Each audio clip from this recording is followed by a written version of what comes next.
Multiplication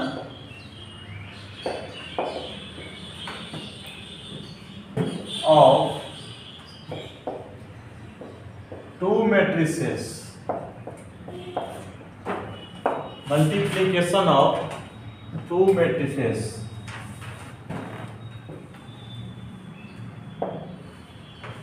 चलते हैं आगे। Let A and B are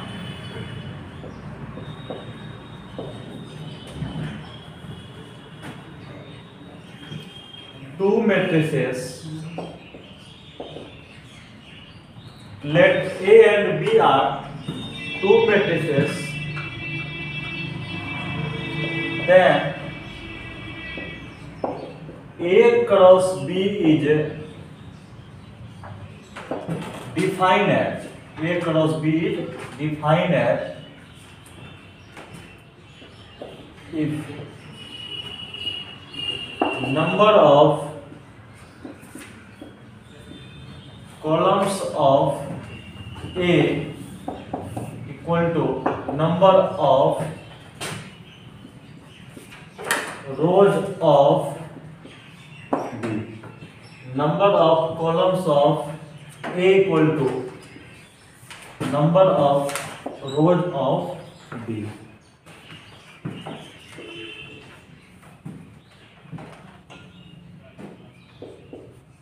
Let A equal to Aij m by n order matrix. B एक ऐसा matrix है जिसका Bij n by p order matrix. Then A cross B बराबर एक ऐसा मैट्रिक्स निकला Cij, वो कैसा है m by p।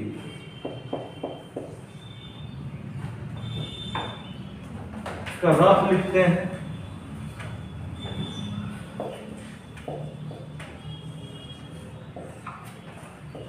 A के लिए m by n order matrix, B के लिए n by p order matrix, AB के लिए m by p order matrix.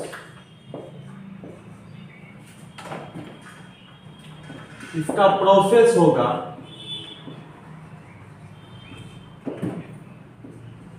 Row column row column. एक बार देख लेते हैं फिर लिखना। यानी दो मैट्रिक्स का गुणनफल के लिए कंडीशन क्या है ये समझो। कोई बोलेगा कि दो मैट्रिक्स का गुणनफल कब होगा, उसको सीधा बोलना।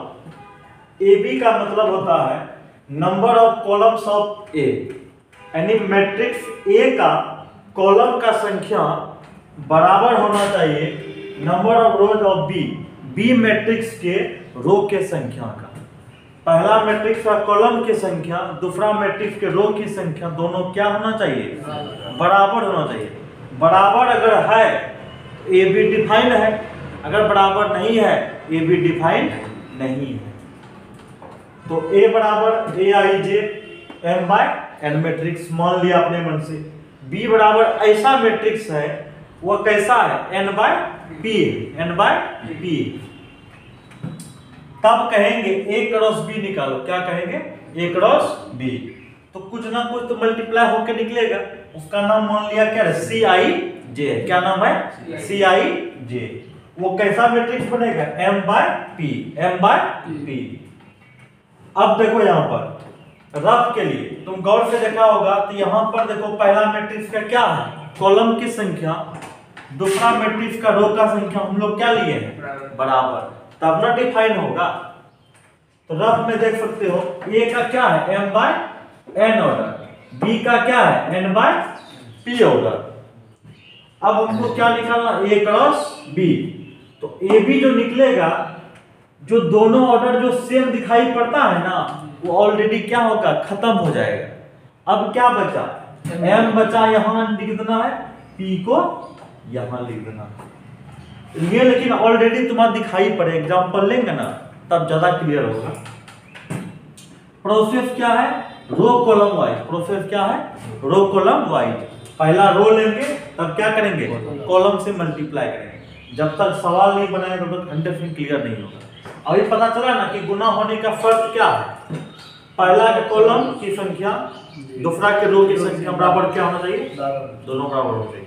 अगर दोनों बराबर है तो मैट्रिक्स यानी मैट्रिक्स का मल्टीप्लिकेशन संभव है, अगर नहीं है बराबर तो संभव नहीं।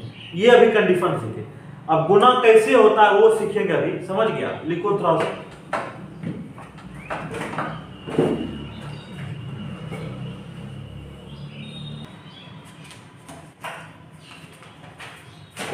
चलो आ जाओ। a बराबर 2013, b बराबर 1023, ठीक है। अब इसको a b निकालते हैं ना, here a b equal to a का मान कितना है 2013, b का मान क्या है 1023। अब हमको क्या निकालना, a b निकालना है ना, तो ध्यान से देखना, पहला का रो लेना है, ठीक, दूसरा क्या करना है, एंड नहीं बोले हैं, रो बाय कॉलम। तो 2 into 1 2 लिखना। अब आगे चलना, ध्यान से देखो, 2 के बाद क्या है 0, यहाँ 1 के बाद क्या है, इसीलिए 0 into क्या करोगे, पकड़ में, फिर आगे देखो, हाँ प्लस देके आगे बढ़ना। फिर दूसरा रो चलना है, नीचे वाला कॉलम, लेकिन दूसरा नहीं, कॉलम को बैठा के ही रखना है, पकड़ में आया, 1 into 1, 3 into 2, पकड़ में आया। जो काम फर्स्ट कॉलम के साथ किया वही काम सेकंड कॉलम के साथ करें। 2 into 0, 3 into 0, कॉलम में सर समझिएगा, नहीं समझा, क्या थी सर, रो को शुरू करना है, कॉलम को पहला कॉलम से सब कम कर लिया, फिर रो को शुरू करना है, कॉलम दूसरा से कम करना है, पकड़ा बात को, यानी कॉलम को फिक्स रखना है, रो को घुमाते रहना है। तो 2 into 0 0, 0 into 3 0, 1 into 0, 3 into 3 9, first को फर्स्ट, सेकंड को सेकंड, तो सेकंड है, हाँ 2 7 0 9। अब फिर बी ए निकालते हैं, देख लो कैसे निकालते हैं, बी ए। तो बी ए के देखो 1 0 2 3 2 0 1 3। तो चलो मल्टीप्लाई करते हैं, यहाँ देखो 2 रो लिया 2 कॉलम, तो बताओ क्या होगा, 2 प्लस 1, हाँ 0 0 0 0। अब बताओ 2 0, हाँ फिर यहाँ देखो इसको लेगा ना, 4 4 3। जो काम इसके साथ हुआ ना वही काम इसके साथ करना शुरू से, 0 0 0 0 0 0 9। वेरी गुड, हो गया, यही कहानी था, पकड़ा कि नहीं पकड़ा, ठीक लिखो। तब एक्सेल फाइल में चलेंगे हम लोग।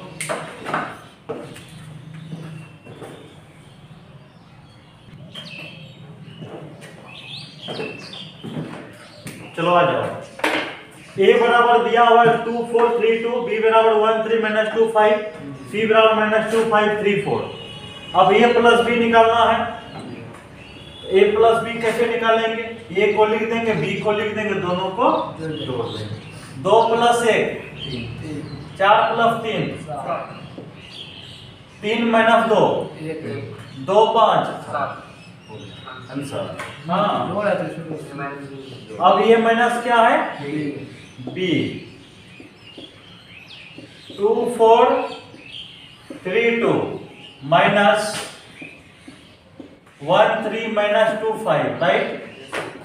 तो a माइनस बी, 2 में 1 गया, 4 में 3 गया, 3 में माइनस 2 तो प्लस 2 हो जाएगा ना, 2 माइनस 5 -3 थर्ड नंबर का देखो कंसेप्ट, 3a माइनस क्या है, 3a माइनस c है।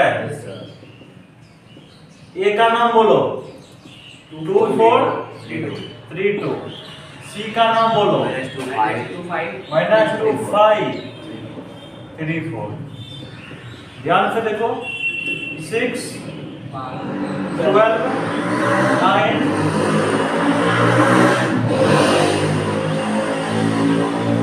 -2 5, धरती का बोझे है ये सब, मर भी जाएगा कोई रोने वाला है। माइनस माइनस प्लस 2, 6 2 8, 12 में 5 गया 7, 9 में 3 गया 6, 6 में 4 गया 2। उसके बाद फोर्थ नंबर में क्या बोला, ए बी, एक पर 5 बनाते होते क्लियर हो जाएगा सब कुछ। ए का मान बोलो 2 4 3 2, बी का नाम बोलो 1 3 minus 2 5, 2 into 1 4 into minus 2, 3 into 1 2 into minus 2, बोलो दिक्कत हो रहा है बोलो। फिर क्या करें वही 2 into 3 6, 4 into 5 3 into 1 sorry 3 into 3 2 into 5।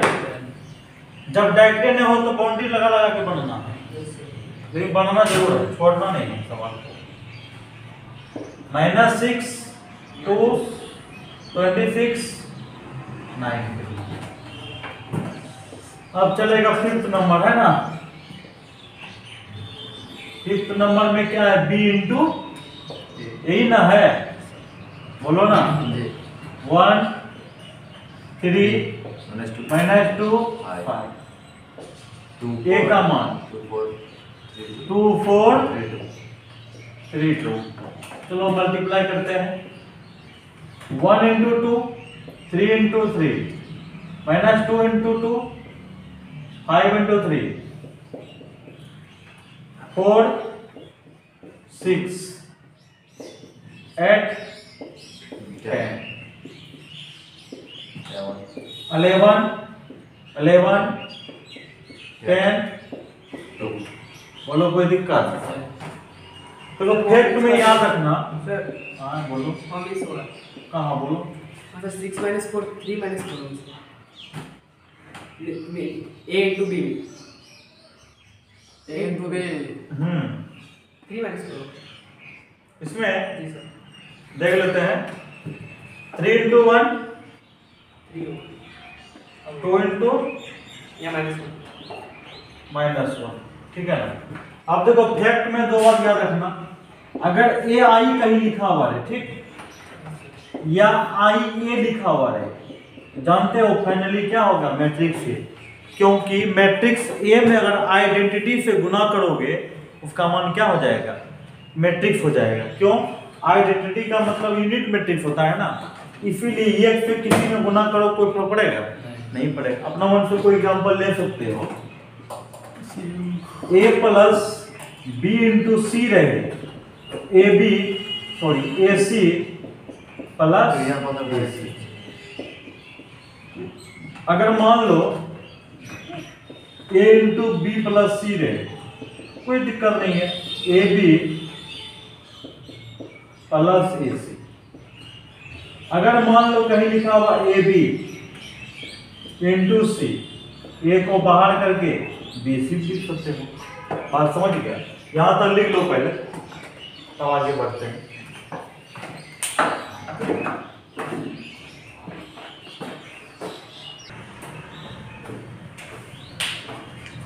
ध्यान से देखो, ये दोनों का ऐड करना है, आराम से कर देंगे। 2a 2b 0 0 2a हो गया आंसर। हो गया। a माइनस बी है क्या, नहीं दूसरा नंबर में क्या है, a square plus b square a square plus b square b square B square plus C B square plus C square, A square plus C square, A square plus B square. अब क्या होगा? 2ab 2bc minus 2ac minus 2ac minus 2ab minus 2ab। ध्यान से देखना, A square B square plus 2ab 2ab, B square C square 2bc, A square C square minus 2ac, A square B square minus 2ab। a plus b का whole square अब क्या हो जाएगा? A plus B का whole square whole b square, plus c का whole square B plus C का a minus c का whole square A minus C का whole a square, minus A minus B का। Whole square. आंसर तो बोलो कोई दिक्कत? सवाल नंबर 3 देखो।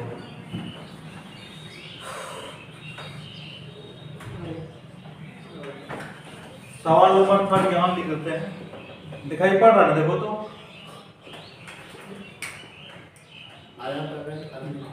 इसमें सर पुराने में जी सर आ रहा है। ठीक। -1 4 -6 8 5 16 2 8 5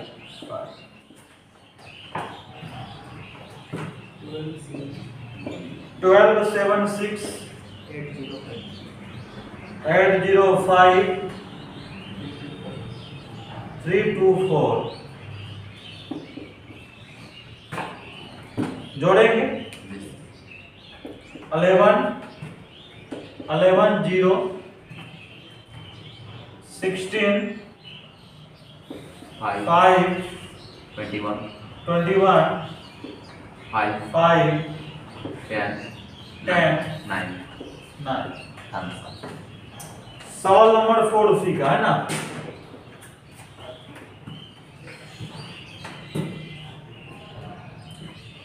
cos square x sine square 1 answer 1 on 1 दिखाई पड़ रहा है क्या? जी होता सर यस सर हम काम में